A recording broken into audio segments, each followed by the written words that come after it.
दिल्ली के लिए जो है सो केजरीवाल साहब सही है, बहुत बढ़िया तरह इनसे हर पब्लिक जो है को संतुष्टि मिल रहा था। हर माँ बहनों से इनको दुआ मिल रहे हैं। हाँ, तो हमारे हिसाब से तो केजरीवाल साहब दिल्ली के लिए बहुत अच्छे हैं। देखिए, बात केवल केजरीवाल जी की नहीं है, अभी तो सभी जितने भी विपक्ष के लोग हैं सबको गिरफ्तार किया जा रहा है ये, ठीक है ना। तो ऐसा क्या हो गया कि अभी इलेक्शन के टाइम में इस तरह का माहौल बनाया जा रहा है ये, तो मेरे हिसाब से ये सही नहीं था, सही समय नहीं है अभी कि उनको इस तरह से गिरफ्तार किया जाना चाहिए था ये। देखिए ना, सभी को अब उधर हेमंत सोरेन को गिरफ्तार किया गया, दिल्ली में आपके बहुत सारे लीडर्स को गिरफ्तार किया जा रहा है और लोगों के पीछे तलवार लटकी हुई है ये। तो ये तो विपक्ष को कमज़ोर किए जाने की साजिश हो रही है ना ये। वो चाह रहे हैं कि मैं अकेला ही लड़ूँ, मेरे सामने वाला कोई अपोनेंट ही ना रहे।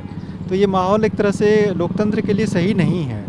केजरीवाल जैसा मुख्यमंत्री मुझे तो लगता नहीं है कि कोई उनकी तरह काम करता होगा। बहुत अच्छे काम करते हैं वो, बहुत तरीके से दिल्ली को, मुझे लगता है दिल्ली से उल्टा पैसा लेते हैं, बल्कि जनता में उल्टा अपना पैसे को जितना भी उनके बचत होता है या कुछ भी होता है उल्टा उन पर दिल्ली की जनता पे खर्च करते हैं। अब पता नहीं दूसरी सरकार को ऐसा कुछ लग रहा होगा, उनसे खतरा लग रहा होगा कि भाई जो चीज़ हमें खाने को मिलती थी वो केजरीवाल जनता पे लुटा रहा है। इस चक्कर में उसको हटा रहे हैं, फंसा रहे हैं, क्या कर रहे हैं, ऐसा कुछ मेरे को तो लग रहा है ऐसा कुछ है। बाकी केजरीवाल जैसा काम तो मुझे लगता है कोई कांग्रेस कर पा रही है या कोई और सरकार कर पा रही है, बीजेपी। मैं हालांकि मैं दिल्ली से नहीं हूँ, मैं हरियाणा फरीदाबाद से हूँ।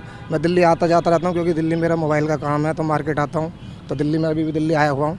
लेकिन केजरीवाल का काम मुझे बहुत अच्छा लगता है, बहुत अच्छी सरकार है, ना कोई जात पात का वैर, ना किसी से कोई ऐसी चीज़ कोई उसकी मेरे को बहुत बढ़िया लगती है। किसी से मतलब किसी एक चीज़ के लिए, कम्युनिटी के लिए किसी चीज़ के काम करना या किसी का कोई फ़र्क करना, ऐसी चीज़ उसके लिए नहीं, सब एक बराबर है। आम जनता हो या अमीर हो या गरीब हो, सबके लिए सेम तरीका रखता है वो अपना।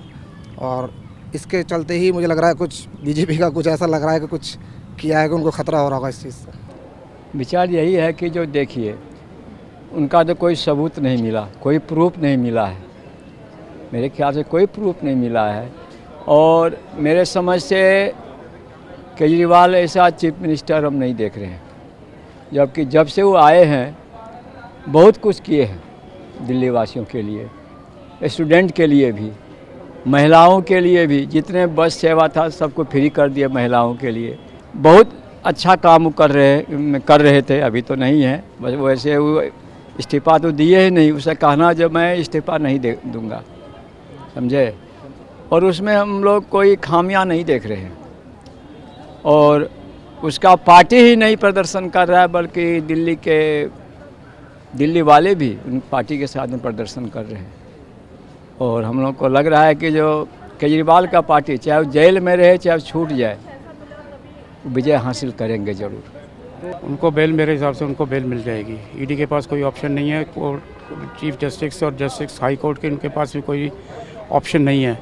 Because so far as I am hearing in the news, nothing has been recovered so far. Manoj Sisodia is already in the jail for the last 1 year. Satyendra Jain is also jail में है, जो कि काफ़ी टाइम से अभी तक कुछ रिकवर नहीं कर पाए हैं, कुछ रिकवरी नहीं हो पाई है। तो इसलिए ना तो कोर्ट के पास कोई ऑप्शन है, ना ईडी के पास कोई ऑप्शन है। ये तो हाई लेवल पे सेंट्रल गवर्नमेंट की तरफ से प्रेशर पड़ा हुआ है गवर्नमेंट एजेंसीज़ को, तो इसलिए उनको समहाउ और the other, on the one और दी अदर प्रिटेक्स्ट उनको अरेस्ट करना था, वो उन्होंने कर लिया है। बट अंदर से सब लोग समझते हैं कि फैक्ट क्या है और फैक्ट क्या नहीं है। देखिए, ईडी ने सही करा या नहीं करा ये तो ईडी जाने, पर ईडी किसके इशारे पे कर रही है? इलेक्शन से पहले आप इलेक्टेड एक सीएम को बंद कर देते हैं, किस उस पे? संवैधानिक ढंग से देखा जाए तो ये गलत है। अगर कोई सबूत थे तो इलेक्शन से पहले नहीं होना चाहिए था। जब आपका इलेक्शन का वो स्टार्ट हो चुका है और उससे पहले ही आप उसे बंद कर देते हैं, वो ठीक नहीं है। ये सब जग जाहिर है, सबको पता लग रहा है। रेड्डी ने पैसा दिया तो उसको सरकारी गवाह बना लिया और उसी के बेसिस के ऊपर केजरीवाल को अंदर कर दिया, जो कि सरासर गलत है। सारी पब्लिक जानती है अंदर से क्या है, और पब्लिक आने वाला टाइम है, इलेक्शन का टाइम है, पब्लिक कहती कुछ है करती कुछ है। जब वोट देने का टाइम आता है तो तब सबक जिसको सिखाना होता है उसको सबक सिखाया जाता है, चाहे वो बीजेपी हो चाहे वो और कोई पार्टी हो। उनको क्या जांच में क्या उनको पाया गया ईडी को, ये तो हम लोग नहीं जानते हैं। लेकिन जहाँ तक मुझे लग रहा है, जो उनको गलत केस में जैसे फंसाया गया है, गलत इल्ज़ाम में फंसाया गया है।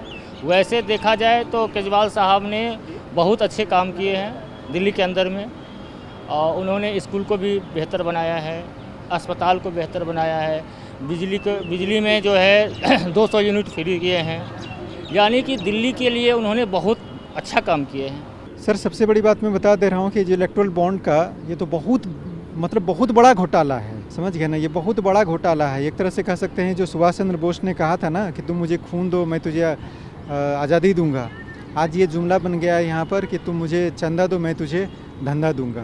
तो ये तो बहुत बड़ा, आप उसको स्टडी करेंगे ना कि ऐसे ऐसे कंपनियों ने वहाँ पर चंदा दिया हुआ है जिनका कि प्रॉफिट नहीं है, उनके अच्छे दफ्तर नहीं है, उनका प्रॉफिट शायद 2%, 5%, 10% नहीं है, उन्होंने मोटा मोटा चंदा दिया। कहाँ से दिया है?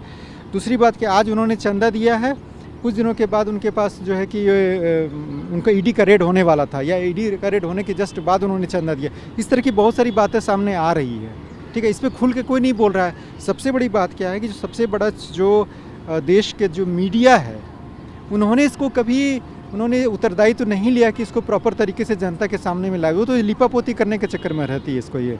तो ये बहुत बड़ा घोटाला है ये सर, ये इलेक्ट्रल बॉन्ड का जो घोटाला हुआ है बीजेपी जो ने किया है। आज एक बात सोचने वाली बात, सोचो ना, आज SBI कहती है कि आज 12 तारीख को जब उनको देना था, वो बोल रही है CJI को बोल रहा है, चीफ जस्टिस सुप्रीम कोर्ट के बोल रहे हो क्या कि हम दे नहीं सकेंगे। जब उनके गले में हाथ डाला तो 24 घंटे में कैसे निकल गया? जो काम वो बोले मैं 6 महीने बाद में करूँगा, यानी जून में करने वाला हूँ, तो अचानक कैसे हो गया? इसका मतलब है कि बहुत ताकत लगाया गया कि इसको रोका जा सके। तो बहुत बड़ी साजिश है ये, बहुत बड़ी साजिश है ये। देखिए ये लोग तो कोशिश में पूरा हैं जो उसका सरकार को गिराने की टीम है, लेकिन बीजेपी वाले के ही है, जितने विपक्षी है सभी को तोड़ने में लगे हुए हैं। ये सोचते हैं जो पूरा देश में मेरा ही राज चले। जब तक कि अपोज में एंटी पार्टी नहीं रहेंगे तब तो और मनमाना करेंगे ही। इसका कहना है जो कोई पार्टी नहीं रहेगा तो मेरा अपोज कौन करेगा, खुलायाम हम करेंगे, जो मर्जी सो करेंगे। पैदाइशी मेरी दिल्ली की है, जो पिछले 10 साल में यहाँ से सांसद जीत के आए उनमें से कितनों ने काम कराया, और पिछले 7 जो थे उनमें से 6 बैठा दिए उन्होंने, क्योंकि करा ही नहीं है कुछ। अगर वो करते तो CM को नहीं करने देते, तो कैसे चलेगा? CM काम नहीं कर रहे जी, हम काम कर रहे हैं, करना तो दिल्ली में ही है, लोगों को बेवकूफ़ बना रहे हैं। अगर केंद्र काम करना चाहती तो उनके सांसद थे, क्यों नहीं करा उन्होंने? क्यों उन 6 को बाहर निकाला गया? 2 दिन पहले ही गौतम गंभीर कहता है कि जी मैं तो छोड़ रहा हूँ। क्यों छोड़ रहा है? उसे मालूम था कि उसने काम नहीं करा। ऐसे और भी हैं जिन्होंने काम नहीं करा था, ऐसे ही हंसराज हंसता। उससे पहले भी जीत के आए। ईस्ट दिल्ली में पहले गौतम गंभीर से पहले प्रकाश गिरी थे, उन्होंने क्या काम कर लिया? उनसे पहले संदीप दीक्षित थे, उन्होंने काम करा। उससे पहले जो थे उन्होंने फिर नहीं काम करा। तो जो काम करेगा उसको जीत के आना चाहिए, चाहे किसी भी पार्टी का हो। काम करेगा तो जीतेगा। लोगों को बेवकूफ़ बनाना छोड़ दो, काम करो, लोगों के लिए काम करो। लोगों से पैसा ले रहे हो, ईडी के चक्कर में मत पड़ो। ईडी कल तुम्हारे पीछे पड़ जाएगी। अभी तुम सरकार में हो, कल सरकार में नहीं रहोगे तो कल ईडी तुम्हारे पीछे पड़ेगी। मैं एक बात बता रहा हूँ, मैं सिंपल बोलूँ, ठीक है आज विपक्ष के नेताओं को आप पकड़ रहे हैं, चलिए कोई बात नहीं है, लेकिन क्या ऐसा क्या हो गया कि जो सारे लोग ऐसे जो आपके साथ हैं या जो अचानक मिल जा रहे हैं साथ, वो वॉशिंग मशीन में धुल जा रहे हैं, उनके साथ आपने क्यों नहीं किया?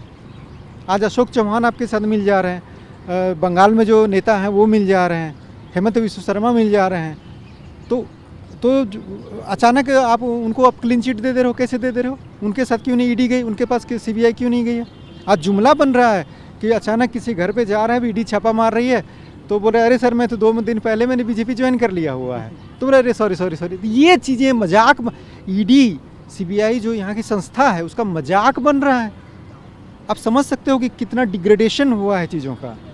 तो ये तो एक संस्थाओं को कमज़ोर करने की आदत है और उनका जो है बहुत ही गलत उपयोग किया जा रहा है सरकार के द्वारा। ये